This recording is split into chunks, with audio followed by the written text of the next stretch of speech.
For the people of East Palestine, when they're reading this, what do you think they're taking away saying, this is what you've done for me? Around the world, as promised, a remnant remains who keep the commandments of God and have the testimony of Jesus Christ. Welcome to Remnant Podcast.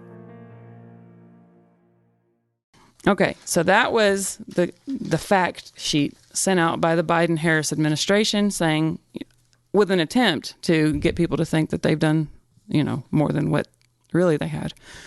And then 3 days later, after that, President Biden makes a surprise visit to the Ukraine and pledges $500 million in aid. Wow. That says so much. It honestly does. Out of every single thing that has been said here, yes, there can be a million debates a mile long on the nature of everything, but the fact that 3 days later, they just cough up $500 million to a foreign nation. Yes. And didn't even offer $1 million or $100,000 They've to provided a local community. Support and interviews and monitors. Yeah. Yeah, that's Isn't amazing. That disgusting? Disgusting is a good word. That's a very powerful thing to think about, honestly. It shows you the just corrupt nature, of collusion in a sense between government, big corporations, and really the EPA, which is just, kind of a offshoot of government. But it says a lot, honestly. It says a lot. Yes, it absolutely does. Yeah, carry on. So, again, try and put your mind into the mindset of if you were a resident of East Palestine at this point. Yeah. Okay? Now I'm going to throw in some things that I think you're going to be like, oh my goodness. Speaking of corruption, on February 15th, it came out. This is a few days before all the Biden stuff and all that stuff, but I just wanted to talk about that for a second. But actually, about a week before that, it became news. People were tweeting about it, all this sort of stuff. It was news on social media, I should say, that after 17 years, listen to this, after 17 years of inactivity, 11 days before East Palestine, the CDC edited the toxicology of the profile for vinyl chloride. And when they edited it, they increased the minimum risk levels from 100 parts per million to 100,000 parts per million as far as what's acceptable. They also removed the question, how does vinyl chloride affect children? Wow. And here's the thing. Let me keep going with that.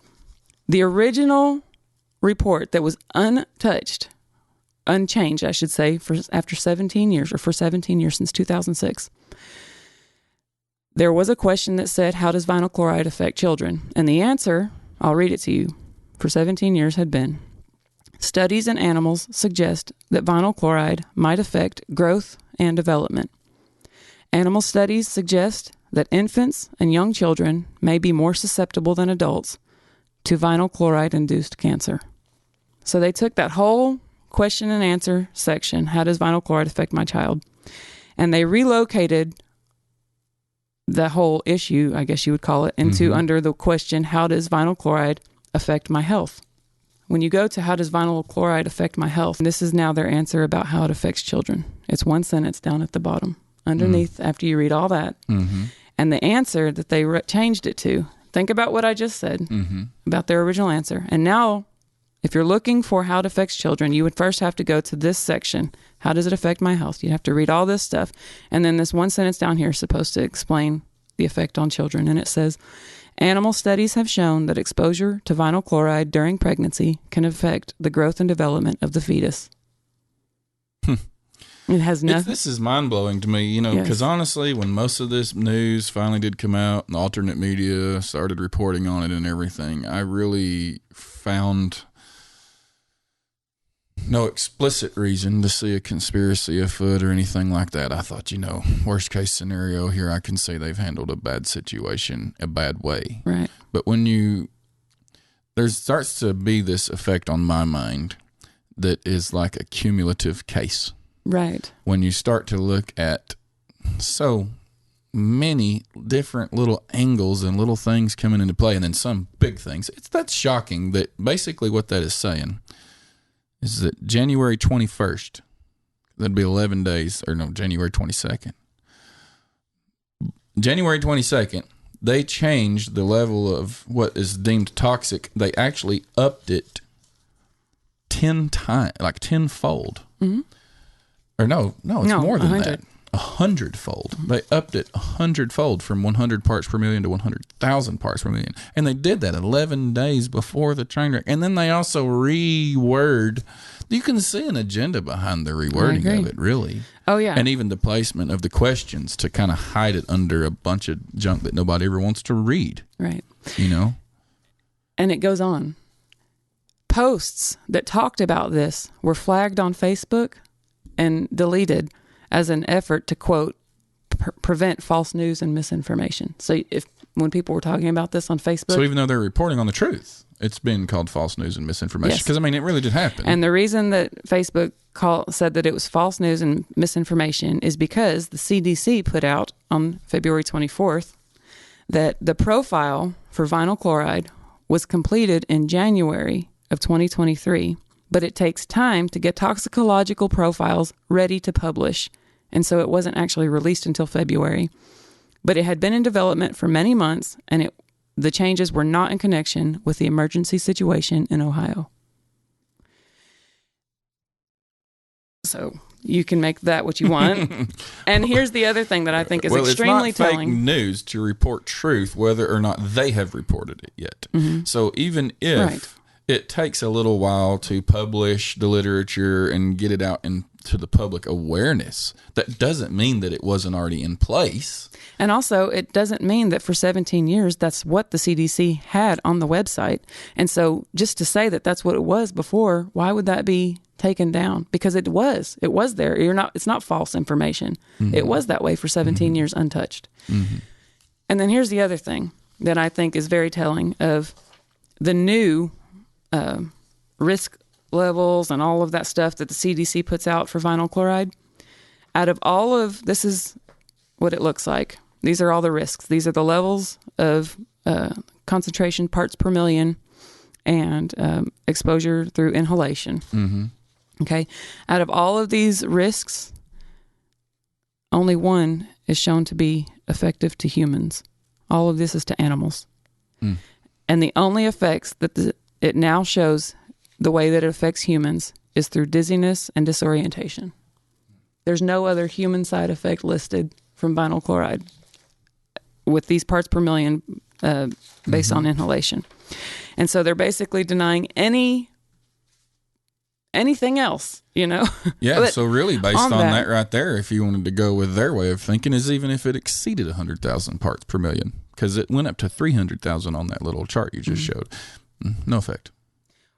On that, based on inhalation, but one thing I don't really understand is how because it is a known carcinogen, and so maybe that's exposure based on touching it, not through inhalation. I don't know how that's the one thing I don't really understand. I should have probably looked into that a little bit more, but based on what you breathe in, the only effect that humans will experience, is dizziness and disorientation. Caitlin Schwartzwelder and her boyfriend Chris, after being evacuated, came back home today.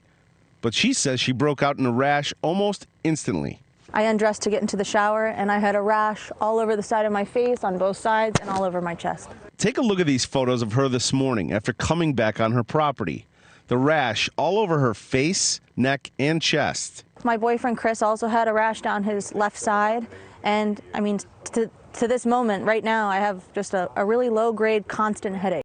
My wife is 37 weeks pregnant this Friday, and she's going to be induced. And it's all a little scary because we can't drink the water, unable to get our water tested because we're not a priority as of now. So don't know what my newborn son is going to come home to. As you can see, I still don't sound the way I did the last time we talked, and that's because I've been here for a couple of days, and it's affecting my voice at this point. I sound very raspy and it's harder to breathe. And it was such a nice day today. It was 70 degrees. I walked outside and I sat down. I wish I could say I took a breath of fresh air, but that's not the case here. Right. It still smells. It smells horrible. My creek is terrible. It's just like a gas chamber that we're in. This is just one example of a person who was interviewed, again, by Tucker Carlson, and he was coughing up blood, and he was just talking about all of the things that he was going through physically. And Tucker Carlson asked him, had he gone to the doctor?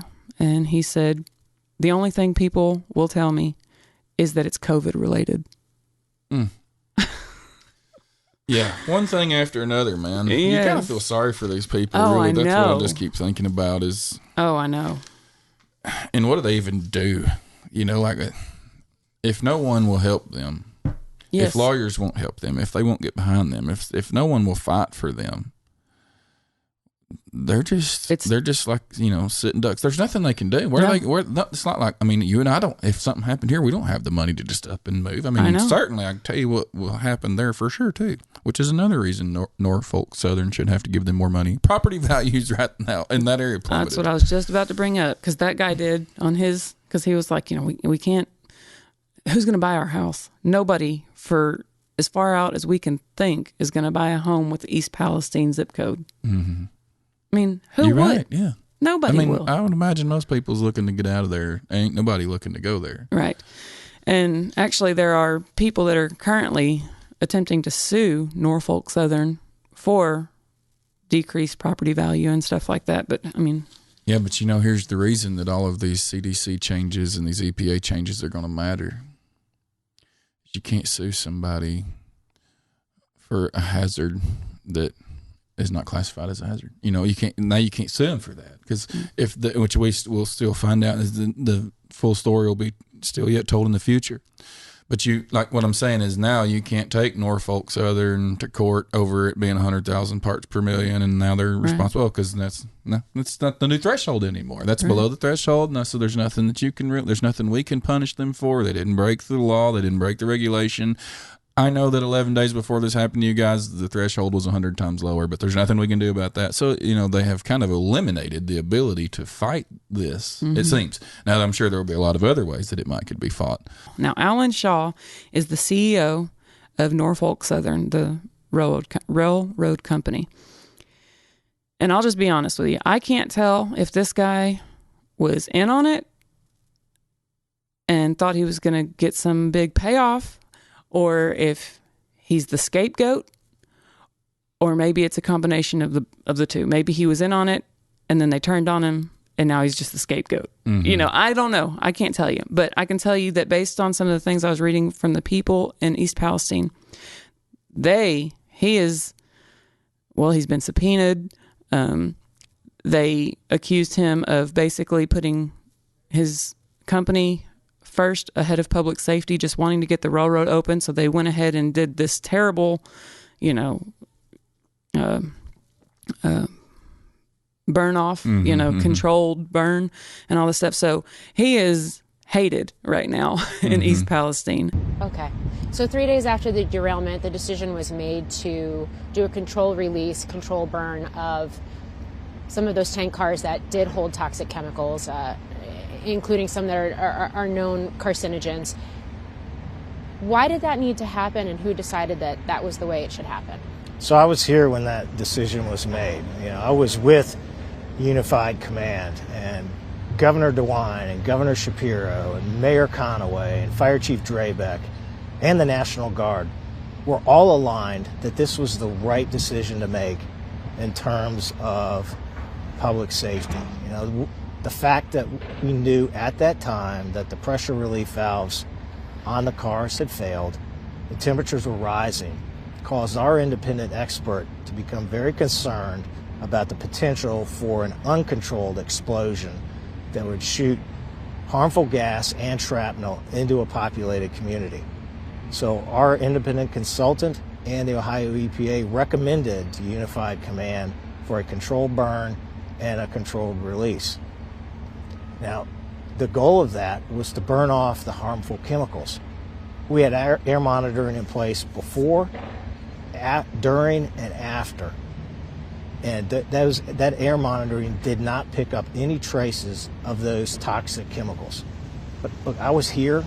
I know, I saw it. I know how it looked. It was scary. I'd never seen anything like that, and I know the citizens of this community had never seen anything like that. So I know how it looked, and I know how it could scare folks. I also know that based on the test results, it was done in strong consideration of safety of this community, and that was the only factor that was in play during that decision. So this was a decision that was made in tandem between Norfolk Southern and officials, government officials. Yes, we were in unified command with the governor, with the fire chief, with the mayor, and with the National Guard. We've got hundreds of tests and thousands of data points from multiple sources, and they all show that the air and the water quality is good. How comprehensive are the tests? And I ask that because some residents have complained about burning eyes, sore throats, headaches, and other types of ailments. Yeah, this has been a traumatic experience, and all the toxicology reports, all the testing shows that we're clean. However, if folks are experiencing symptoms with which they're not accustomed, I would strongly encourage them to go see a trusted medical professional. And he's done. Yeah, but again, they have ruled out the ability for the medical professional to say it's because of toxic air. Because everybody's telling the medical professional, no, it can't be toxic air. There's not toxic. Right. I mean, we've seen something. I don't want to bring up another thing, but we've seen the very same thing with 9/11 when the two towers fell. Now, however you think them towers come down, it really doesn't even matter to what happened afterwards. We saw the governor of New York and different people at that time telling the firemen, telling the people, "Oh, the air's safe. There, you're clear. You can come back to ground zero," and all this kind of stuff. And yet, 5-10 years later, I have followed up with research on that, and there were so many firemen and police officers and people working. The poor guys that's truly trying to help came down with every kind of illness you can think of because of what they were breathing in. I mean, like, they can't even be firemen anymore because of what happened to them. And what I'm saying is this same exact thing as far as how the government and the EPA and all that handled it was like, there's whatever's wrong with these people can't be because of because theirs fine.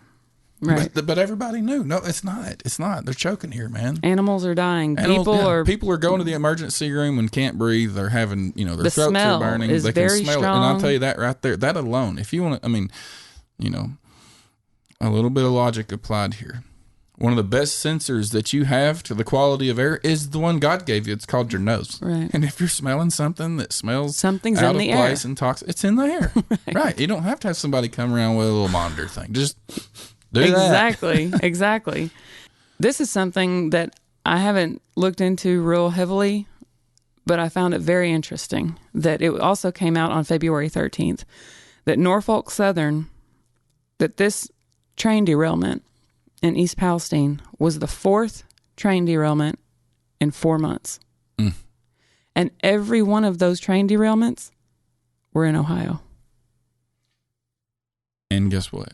Now there's been 5. Now there's been 5 in Ohio. Yes, in Ohio. What's happening? A few days ago, today's the 7th of March, and so as of March 4th, that's when another Norfolk Southern train derailed in Springfield, Ohio, or near Springfield, Ohio. And immediately, Norfolk Southern came out and said that this is no risk to the public. This train was not carrying hazardous materials. Local authorities did impose a 10-hour-long precautionary shelter-in-place order for residents within 1,000 feet. The derailment did spill one thing. I don't know what to make of this, but they called it non-toxic PVC pellets. Yeah, that's I'd have to look into that more. But if vinyl chloride pellets is what's used to make PVC, and PVC pellets is what's spilled, which I guess in the pellet form it's just very coincidental, that of all things, to be the only thing spilled, PVC pellets. I don't know. Yeah. You know, again, I'm at this point, I'm just so, everything is a red flag to me at this point because of everything else that I've read. If this was the only thing that has happened, you know, then I wouldn't have ever thought anything about, okay, they spilled PVC pellets. The next day, on the 5th, so that's just 2 days ago, Norfolk Southern agreed to provide financial assistance to those within 1 mile of East Palestine derailment site. Norfolk Southern telling ABC they are committed to thoroughly and safely cleaning the site, and we are reimbursing residents for the disruption this has caused in their lives. But it was not what people hoped it would be. It was, of course, smaller amounts than what people would need to get by on, is what they were allotting people. Other people were upset because they lived right on the water that had been deemed contaminated, but yet their house was was further away than 1 mile radius, and so they weren't getting help. There have been reports of fish that were dying up to like 20 miles away at this point, and so you can imagine. Didn't you tell me something? I don't want to jump wasn't it? It's like up to 40,000 fish now or something, didn't you? Yes, yeah. Back whenever. So it was 3,500 fish originally. When they told us that the drinking water was safe. And within, 2 weeks of that, it was actually, they estimated now that it's 48,000 fish. 48,000 fish. There ain't nobody in their right mind going to believe that water is not contaminated. And here's the other thing. They said that 48,000 fish have died. But in that same article, like maybe 2 sentences later, they said there may be a handful of fish still left, but it's not affecting the water anymore. As far as a handful of dead fish from the toxins, they may still be in the water, just a handful of them, but it's not affecting the water anymore. And also, it's not affecting the animals that died. Don't affect other ecosystems. It's 43,000, not 48,000. So let me just say that. But from 3,500 fish to 3-4 weeks later, 4,000 or 43,000 fish. Man, look, this is the same stuff they say with like, you know, medicines and vaccines and stuff. I mean, I don't want to get into all that, but they're like, you know, I know that thousands of people are dying, but it's not because of the vaccine. It's all still safe. Yes. You know what I'm saying? And it's all safe and effective. Don't worry about it.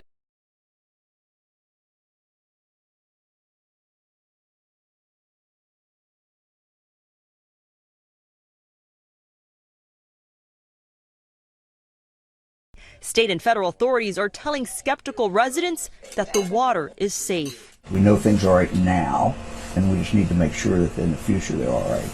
But the thing that no matter what I'm getting at is here, even if this was all just a total accident, a true just disaster, being truthful is your best friend during an event like this, because the people what I'm saying is if the CEO and all the people that came down there, the EPA people and all that, if they would have just come out and just told the truth to the Palestine residents and said, look, yes, the air is contaminated and we don't know exactly how to solve this issue yet.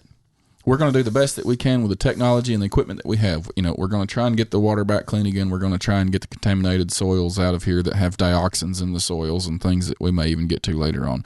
We're going to do our best to clean up the crash site. We're going to do our best to restore this community. But yes, the truth is this was an absolutely terrible disaster, and you guys are all in a area of toxic air right now. If they would have said something like that, I'm just saying that would have been better received than just deny. If you're choking, it's because you're faking it. We don't believe you. You're not really sick. Just be truthful.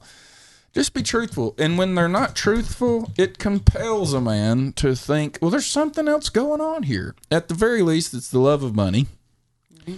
And then, again, politicians only care about votes. They don't care about, people. And so even what they did do was just for the sake of votes. It wasn't really for the sake of the residents there. And when you get this, again, I use the word cumulative case. At the end of the day, where I would have given Norfolk Southern not a pass, but, you know, I wouldn't have been as hard as I am as hard as I am on them now. But at this point, I'm just saying this was a bunch of wickedness that happened. A bunch of wickedness, honestly. The people lied, are still lying. The people that live there know that they're being lied to. And rather than just say, look, yes, you know what, we may end up losing our whole company. We may end up bankrupting over this. But we will do everything that we can to make it as right as we can. And on everything that we have to leave undone, I can only ask for your forgiveness. But we'll go 2 miles, we'll go as far as we can go with you guys. And if we end up, being bankrupt over this, that was our mistake. We caused this, but they're not owning up to it. That's what I'm getting at. They're not owning up to anything. And so even though I kind of want to be like, oh, there's no conspiracy afoot, there's no evil agenda afoot here, I have to be led to believe the opposite at this point. The next day, on the 6th, which was yesterday, there was a $7.4 million payout by Norfolk Southern, or they said they were going to pay out $7.4 million. Sounds exciting, right? Let me tell you who they're paying to. They're paying to fire departments. They're paying to the Department of Environmental Protection. They're paying to the Department of Health. They're paying to the Pennsylvania Emergency Management Agency. And then they're paying $1 million out of the 7.4. They're paying $1 million to community relief residents and businesses. But everything else is going to agencies and departments. Amazing, man. It is amazing. It's just disgusting. It's like they're buying them off or something, It's terrible. And, I understand. Money does need to go to the fire departments and stuff like that, but not the majority should go to the residents. Yeah. Who's affected here? Yeah, and it needs to be a graduated thing. So, like the residents closest to there needs to be a scale. Like if you're within, 1,000 feet, there's so many crooked things here. Percentage. If you're within 2,000 feet, it scales down out to a certain amount to where Yeah. So the residents of East Palestine, Ohio, right now, have been all but ignored as far as any sort of actual assistance. And at the same time, we're handing out money to other countries in aid, right? And then whenever there is a settlement, financial settlement, it's going to agencies and departments. But it's not going to residents, and it's not going to small businesses. It's not going to the people there that are actually affected. And when they are saying, we're sick, I'm coughing up blood, I can't breathe, I've got rashes on my skin, they're told things like it's COVID related. And when their animals are dying, they're told, go see a vet. Just dismissed, just totally dismissed. And here's a kicker. As of yesterday, Norfolk Southern said that they're going to continue the remediation, the soil remediation, right? And they told the residents of East Palestine, you may notice additional odors as remediation work continues. The EPA also the same day, yesterday, said, we don't anticipate exceedances of levels of health concerns because of this work, but we do expect the potential for increased odors. Again, it's the same thing all the way through, ain't it? That was yesterday. Everybody just stay calm, carry on. If you get sick, you it's smell not our something, fault. But nothing's there. You smell more. Well, if there's nothing there, you don't smell it. Everybody good. knows that's a fact. If you don't, if there's nothing there, you don't smell it. If you are smelling something, it's because there's something there to be smelled. I just can't. And what they're smelling is dioxins and stuff that's created from a chemical reaction when you burn vinyl chloride. It's what's created, and dioxins are extremely toxic. It's one of the most toxic things that a person can breathe or take into their body. That's one of the charts that I saw. There's these classifications for it, and I'm wanting to say the worst one was something called like TCCB. It's categorized that way. And it's very toxic to a human at 1 part per billion. 1 part per billion. And the estimate that this guy was reporting on, based on what you had talked about, the amount of weight, it's just a chemistry formula. You can calculate how much was created because it's a known formula. And based on the total amount of gallons, which was like 177,000, whatever you said. 177,000 pounds. Based on that much being burned off, it will create this many pounds of this toxin, which is going to rain back down in rain and soot and ash and stuff like that, get into the soils. And they believed that was one of the main reasons animals were dying too, is because, they're ground level, they're sniffing around on the ground, and it's extremely toxic. And it does, and it also says in that report, which you don't have here, but the report of what's the effects of this toxin being on you, it was rashes and skin burns, creating holes and stuff in your throat. I mean, it's very serious. It's extremely serious. And they know for a fact that the way that you make that toxin is by burning vinyl chloride. That's how you make it. Right. I want to say this. I do understand that the life of the firemen and the people that have to get really close to a tank under pressure, well, their life matters too. Oh, of course. Right. And so if it really is like, man, this thing honestly could explode any second, that really is the case. Well, I wouldn't want to send anybody there either. But what I would want to do is say evacuate everybody within a 5 to 10 mile radius. Oh, yeah, of course. And let everything cool down to where we know it's safe to go and work on our equipment here. Just, but that's going to cost you $20 million. Fine. Let's do that. Yes. If we got to pay these people salaries for these 2 weeks or whatever, clear the area, let the fire burn out, let the tanks cool, let things become stable, and then let's handle it. But I do believe this. Get the railway open was one of the main motives. Get the railway open. Because the rail business is a multi-billion-dollar business, and I would even go so far as to bet that on that one train, which was 212 cars long, unless I'm mixing my facts, and it was the second train. Okay, so the train that wrecked outside of Springfield said was 212 cars. But I would go so far as to bet that on that one train, there was probably hundreds of millions of dollars of cargo, because trains are carrying valuable products, in huge amounts. And so I do think get the railway open was the main thing. One thing that I just remembered I wanted to point out and see what your thoughts were on, and that's why I gave you this picture. But this right here, the red zone and the yellow zone, this was, they told people to evacuate. You had to evacuate if you were in the red zone, and you had the option to evacuate, but were urged to if you were in the yellow zone. Do you notice anything in particular when you look at that map?